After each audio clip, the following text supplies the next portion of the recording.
Assalamualaikum warahmatullahi wabarakatuh. Jumpa lagi dengan saya Novika Malia di acara podcast Ngobrol Bareng. Dan kali ini saya kepengen ngajak Anda semua untuk ngaji bareng, belajar bareng. Dan nih di depan saya sudah ada banyak kitab hadis di sini. Kenapa? Karena kita akan membahas tentang atau belajar tentang hadis. Dan kali ini saya kebetulan nih bukan kebetulan lagi, beruntung banget punya teman yang ahli hadis ya. Dan mungkin dia itu adalah perempuan satu-satunya di Pamekasan yang ahli hadis atau yang paham tentang hadis. Jadi kalau teman-teman mau nanyain tentang ilmu hadis bisa langsung ke dia. Dan teman ini adalah teman saya ketika saya kuliah di jurusan tafsir hadis waktu masih S1 dulu di UIN Syarif Hidayatullah Jakarta.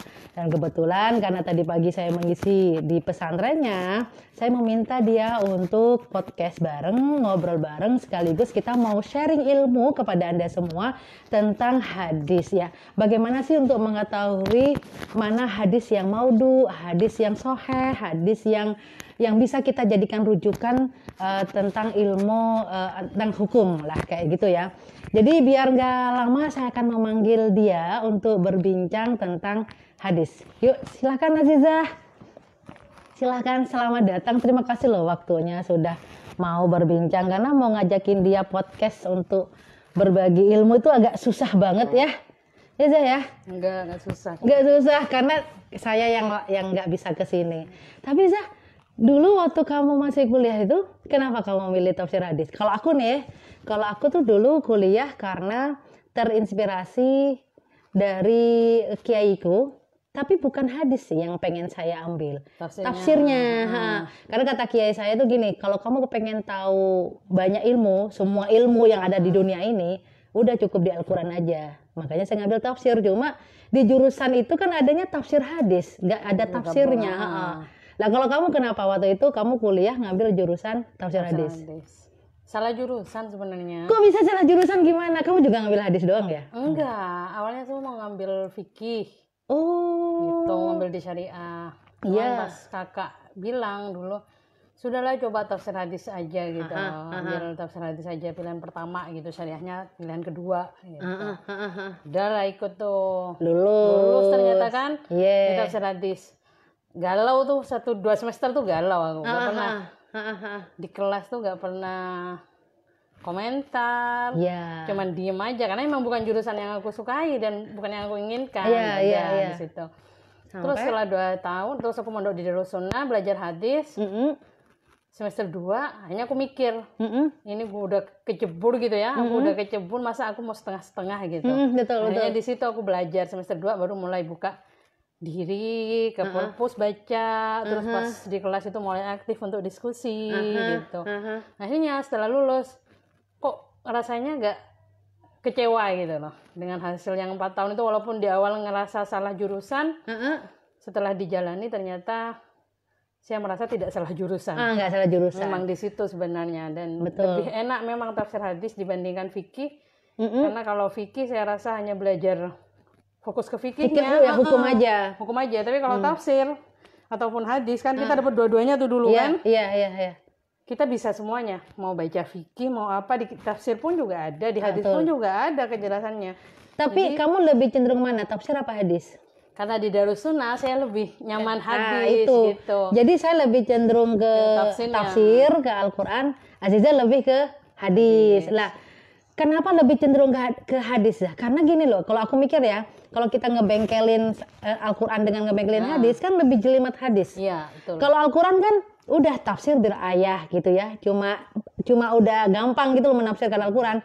Tapi kan hadis itu aduh mumet banget, belum ke matan, belum ke sanad, belum takhrij hadis ya. Itu kenapa kamu kok lebih seneng yang jelimet, kok lebih seneng sama hadis daripada yang tafsir? Ngerasa gak jelimet sebenarnya. Berarti aku yang jelimet. Teman-teman emang banyaknya itu tafsir di kelas pun juga banyak tafsir. Lebih gampang katanya. Terus referensi bahasa Indonesia itu yang tafsir lebih banyak. Betul. Kitab hadis itu juga, kitab hadis kan juga jarang kan yang Indonesia, pastinya dunia yang memang tulisan Arab. Betul. Saya kenapa lebih milih hadis karena saya mondok di Darussunnah. Karena Darussunnah kan sama Pak Yali Mustafa Yakub selama 4 tahun. kita itu memang digembleng belajar hadis. Betul. Sampai kutubus sittah dari Sahih Bukhari, Sahih Muslim, sampai Sunan Ibnu Majah itu kita kaji selama 4 tahun khatam gitu. Jadi dari situ aku tertarik tentang hadis, lebih tertarik ke hadis dibandingkan tafsir gitu. Iya. Enggak, kalau tahrij hadis itu kan untuk menunjukkan atau membuktikan bahwa hadis ini benar atau enggak, itu kan agak ribet. Sementara kalau tafsir kan cuma ya nafsir aja gitu kan ya. Apa yang menarik buat kamu dalam hal kajiannya atau karena apanya Zah kalau dari hadis itu Zah? Yang menarik itu kalau belajar hadis kita seakan-akan langsung berbicara dengan Rasulullah. Oh my god. Iya. Ketika sudah ngaji ke hadis, terus di situ ada kata-kata kalau Rasulullah SAW, berarti kita seakan-akan kan berbicara langsung, ngomong langsung dengan Rasulullah. Kayak jadi jubirnya Rasulullah ya. Kayak gitu. Memang penelitiannya agak jelimet. Kita harus buka banyak kitab, lihat dari sanadnya, dari matannya. Tapi sekarang sudah enak, sudah ada maktabah syamilah, kan lebih gampang. Kita gak usah pakai aplikasi. Jadi lebih gampang, nggak jelimet lagi. Emang harus dipelajari.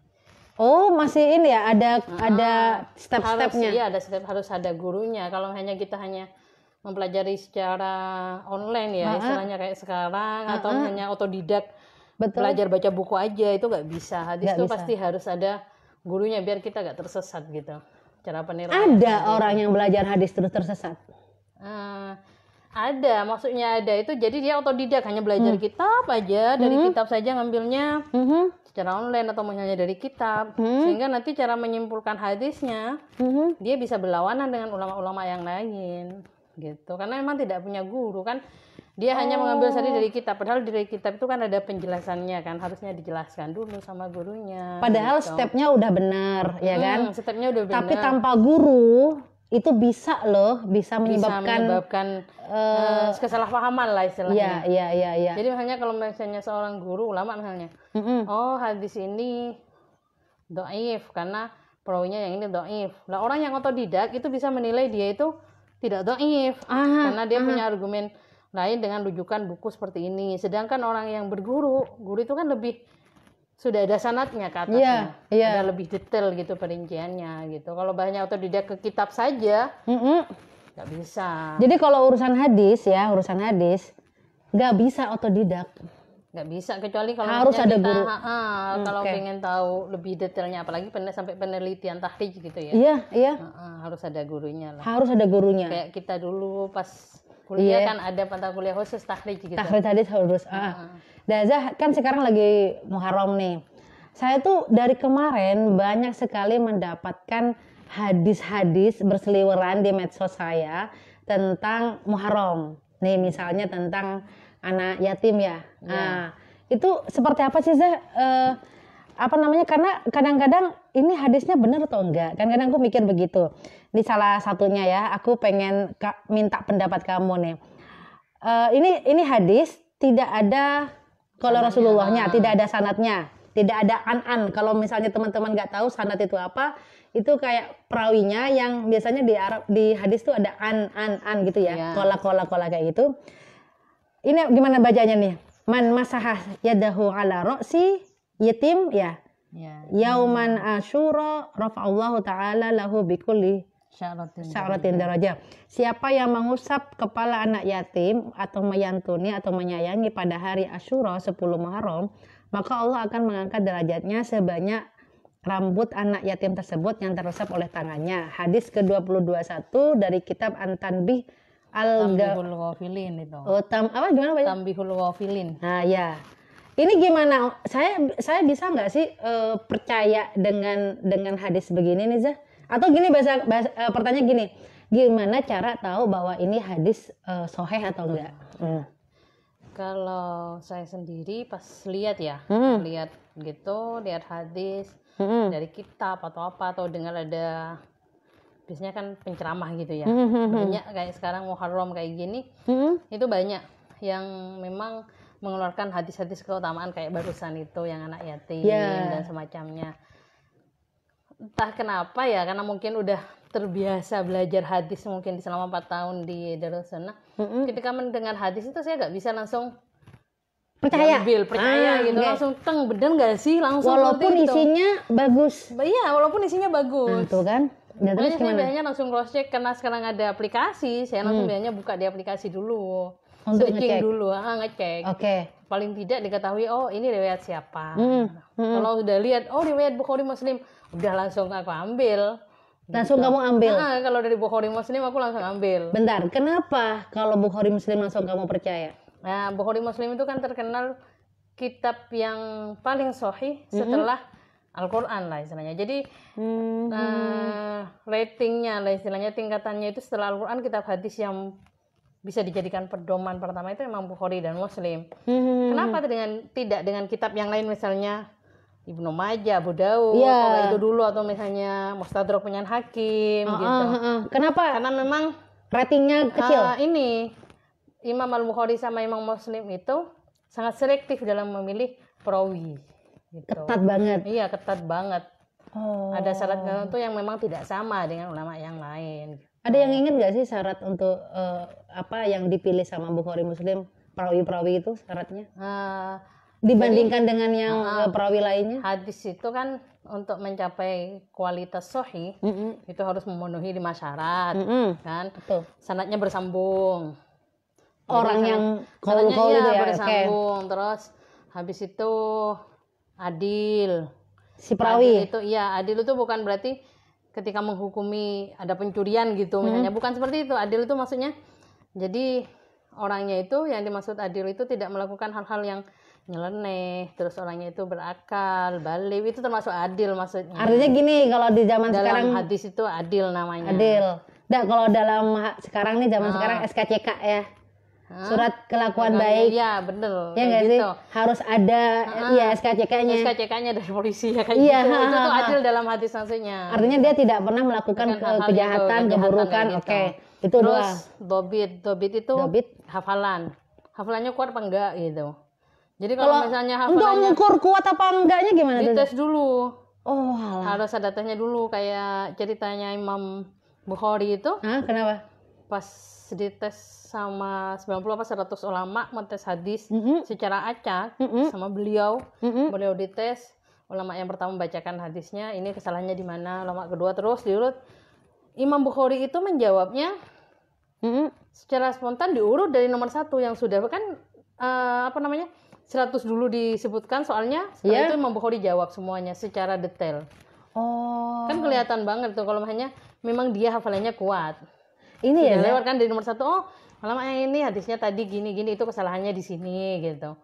Ya, enggak ininya. Sejauh ini kita yang selalu ada ya, pesantren kayak atau kontes ya, itu adalah hafid Quran. Belum ada yang namanya di sini hafid hadis. Iya.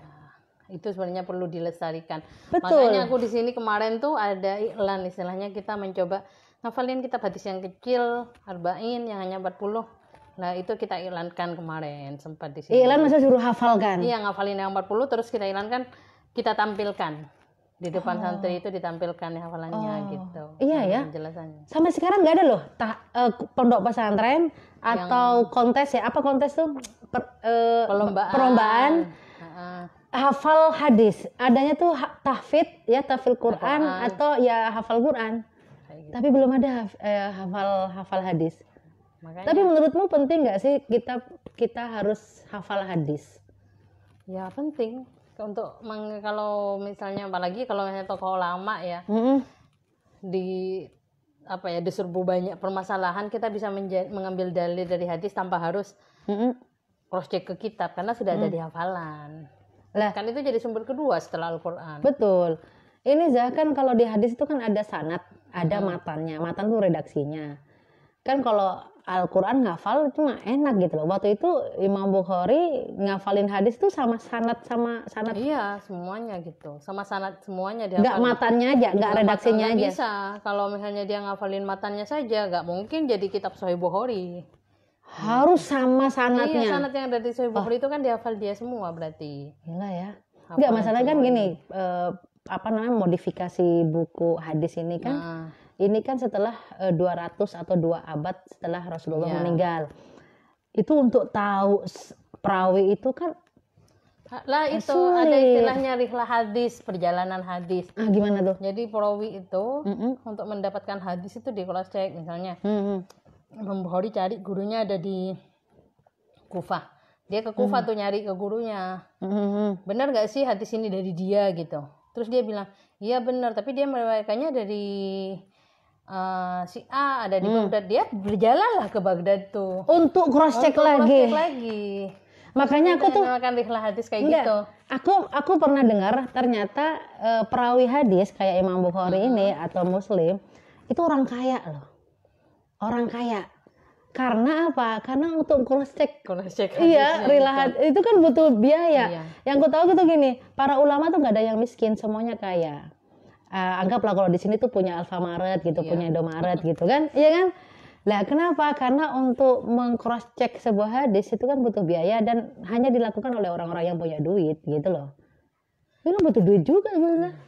Ya kalau misalnya ini sebenarnya walaupun nggak butuh duit kan bisa sambil kerja, bisa kayak kalau misalnya kita backpackeran gitu kan nggak punya duit, kita backpackeran ke daerah mana.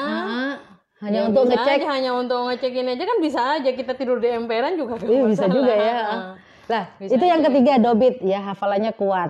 Standarisasinya dia sudah melewati tes ya. Iya, nggak hanya hafal-hafal biasa. Nggak hanya hafal gitu. Kalau misalnya kamu ditanya nanti, coba lanjutkan ayat ini misalnya, Qul huwallahu ahad gitu. Terus kamu apa ya lanjutannya? Berarti kamu nggak dobit itu, dobitmu ada di bawah gitu.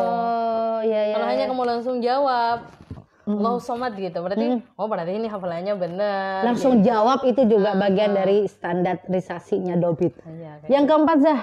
Yang keempat itu syad, terus yang kelima ilah. Ini yang agak sulit emang. Syad itu apa? Syad itu cacat sama dengan ilah. Oke. Cacat maksudnya biasanya syad itu sama ilah itu sering terjadi dalam matan.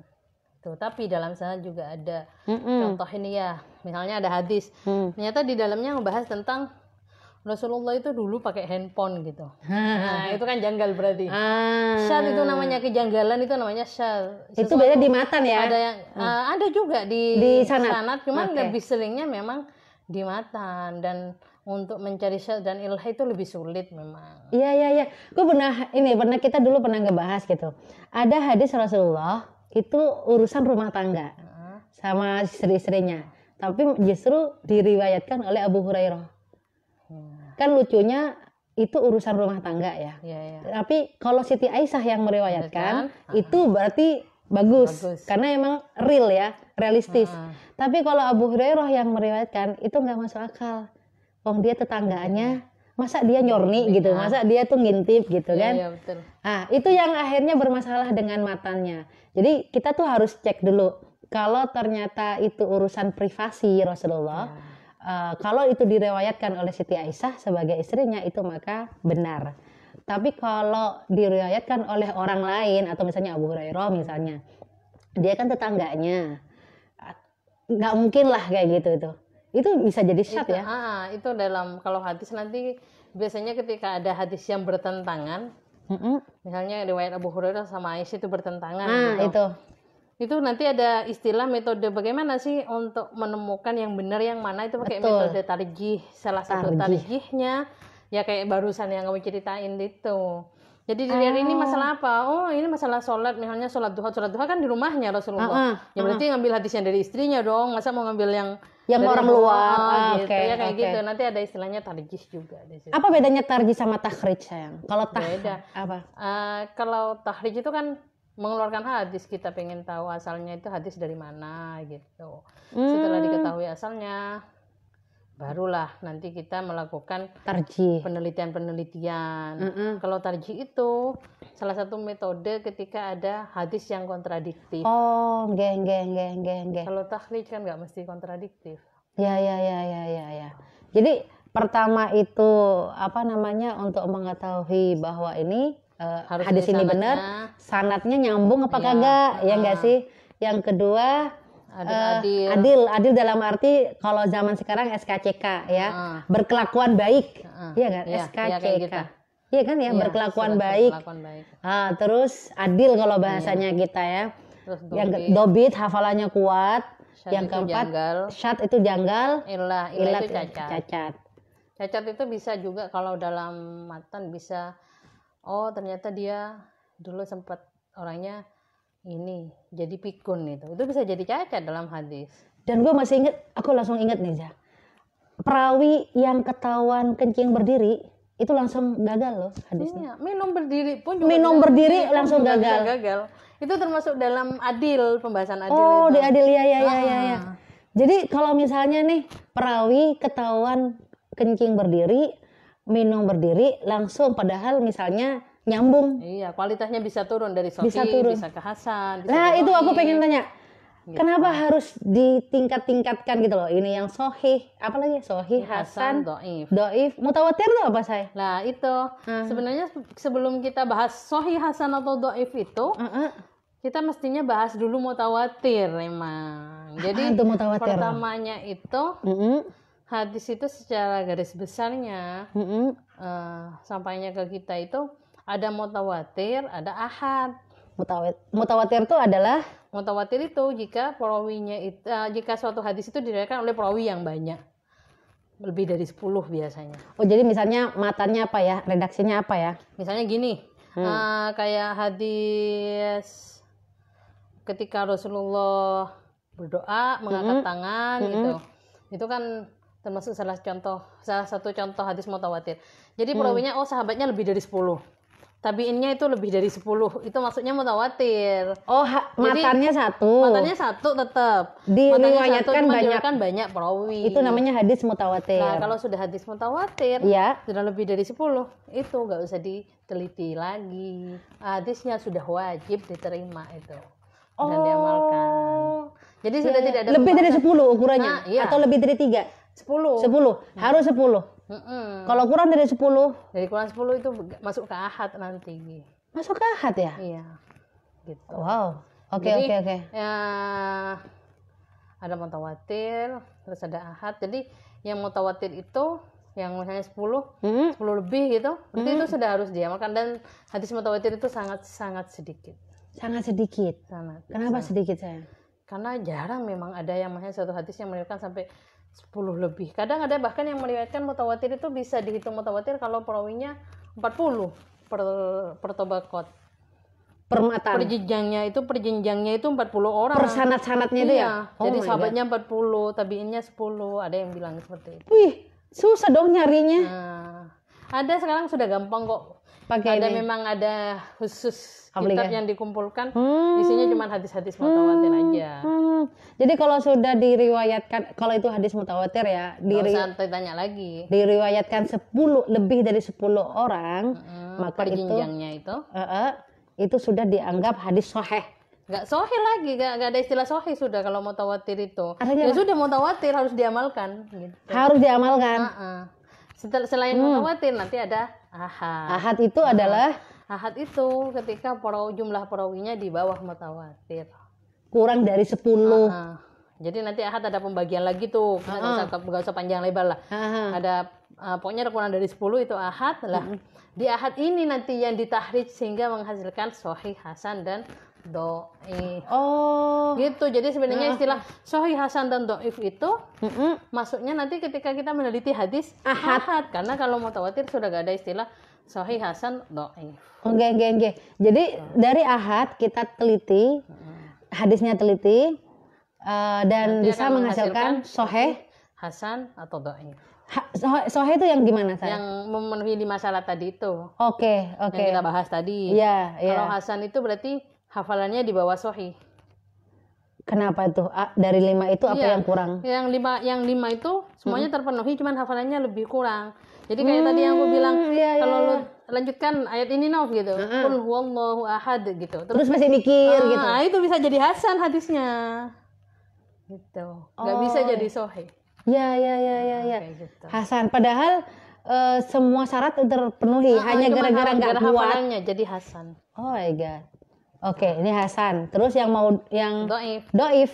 Kalau salah satu yang 5 ini hilang, salah satunya hilang, sudah jadi dhaif sudah. Salah satu syarat yang 5 tadi itu hilang, hadisnya jadi dhaif. Lah iya. Terus kalau dhaif emang kenapa? Kalau dhaif itu Kalau misalnya ada hadis yang bertentangan, misalnya satu hadisnya bertentangan, misalnya yang satunya ngebolehin, satunya nggak ngebolehin, yang ngebolehin itu sahih, yang nggak ngebolehin itu dhaif, maka secara otomatis yang diambil yang sahih.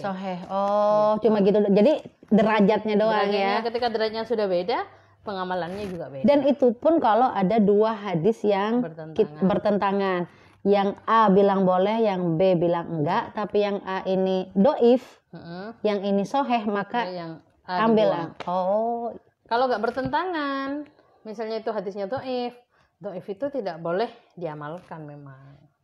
Yang boleh diamalkan yang soheh sama hasan. Iya, doif bisa diamalkan kalau berhubungan dengan fadhailul a'mal, hal-hal yang keutamaan tentang keutamaan sholat, keutamaan sedekah, kayak gitu, keutamaan aja, atau hanya untuk tarwib, untuk memberi semangat lah. Ya. Itu boleh, tapi nggak berlebihan juga ya, nggak meyakini bahwasanya hadis itu saya mengamalkan berasal dari hadis itu gitu. Yang nggak boleh apa yang doif saya? Yang nggak boleh, kalau misalnya doifnya parah kayak maudhu gitu, palsu, itu termasuk doif.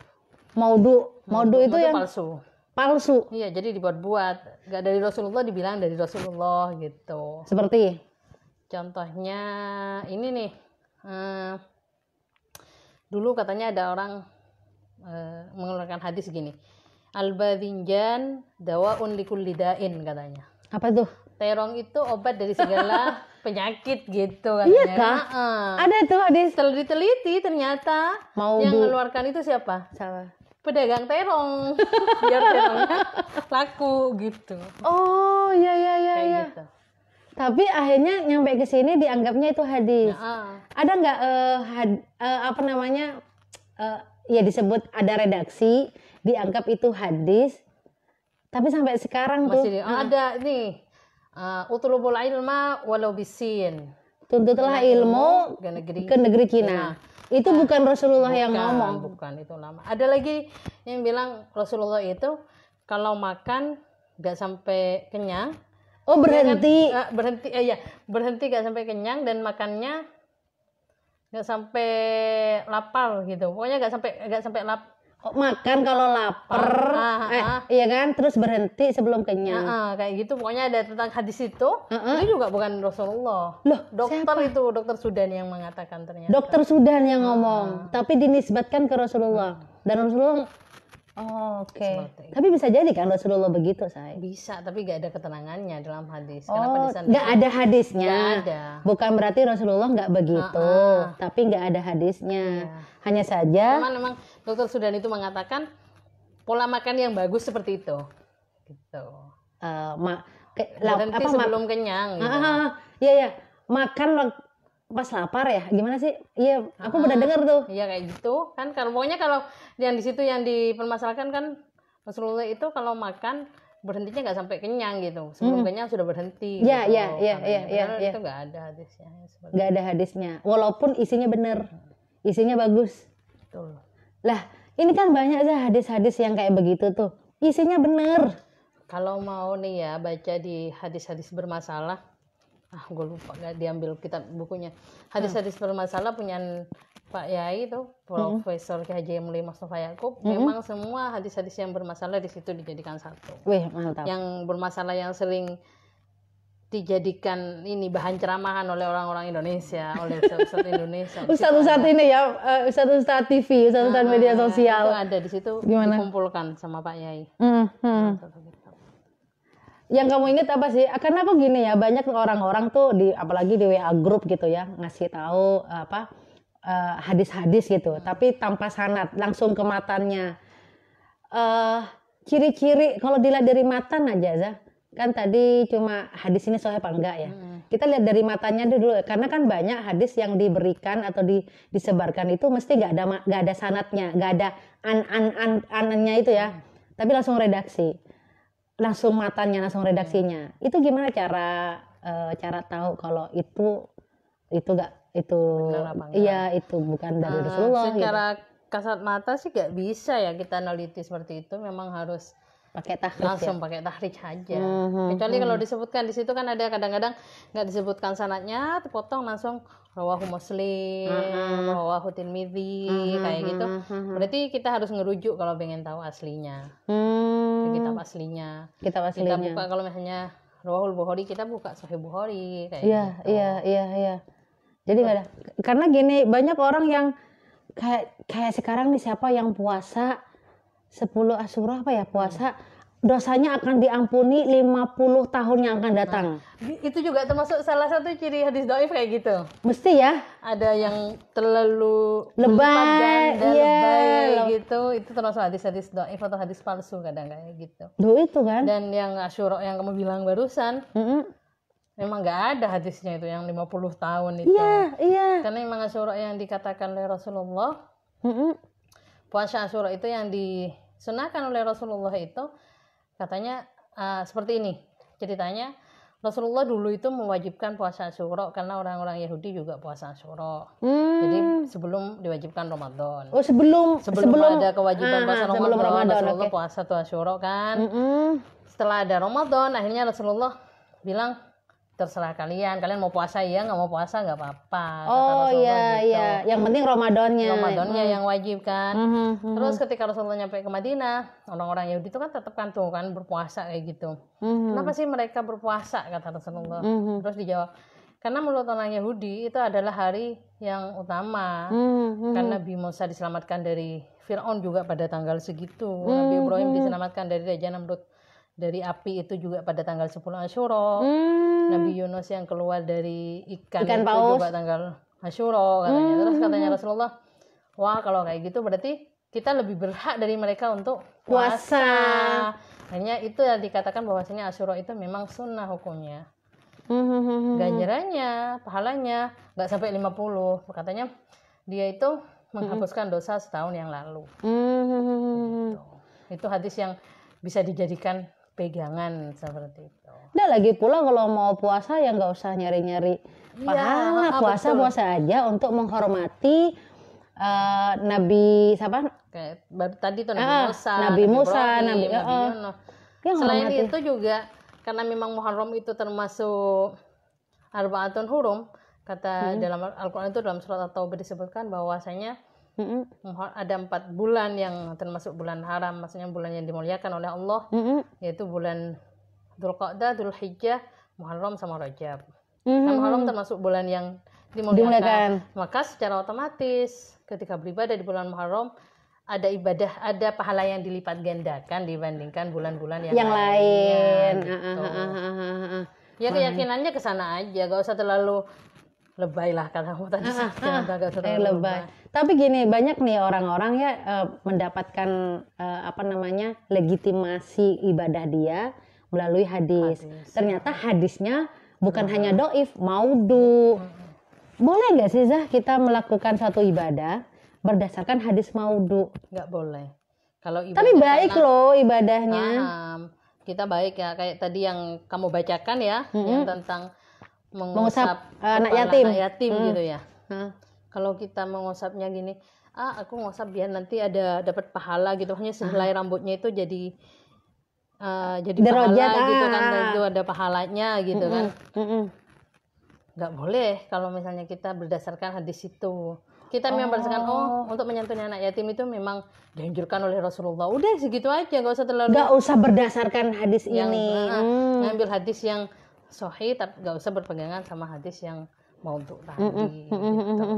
Jadi udah nggak bisa dijadikan. Nggak bisa, kalau maudhu sudah nggak bisa dijadikan acuan. Oke, artinya kalau kalian mau nyantuni anak yatim, ya itu karena memang rasa kemanusiaan dan juga ya itu disukai.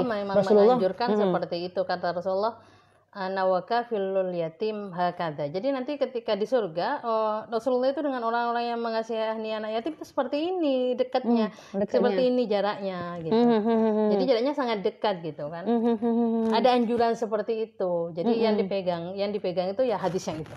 Berarti nggak harus Muharram dong ya nyantuni anak yatim ya.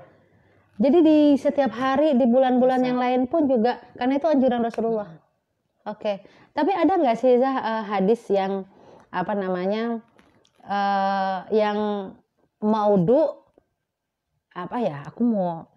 karena dipakai sama orang-orang tapi dianggapnya bagus. Gimana ya pertanyaan saya ya? Kayak sekarang ya Muharram nih.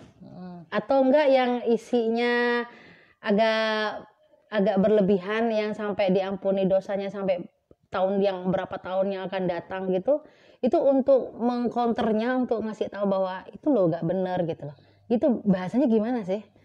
Mungkin ya bahasanya itu yang enak. Mau ngasih tahu untuk orang, itu hadis yang gak benar loh. Lo buktinya apa gitu? Gak bisa. Gak bisa ya, orang harus awam itu sulit loh kayak gitu ngasih tahu ke orang-orang yang ini. Karena mereka bilangnya gini, aku lo dari kiaiku, masa sih kiaiku? Oh aduh iya. Masa kiaiku salah gitu kan? Orang-orang kita itu kan kebanyakan mending kalau gitu. Mending nih kadang-kadang orang bilang dari ustadznya ya.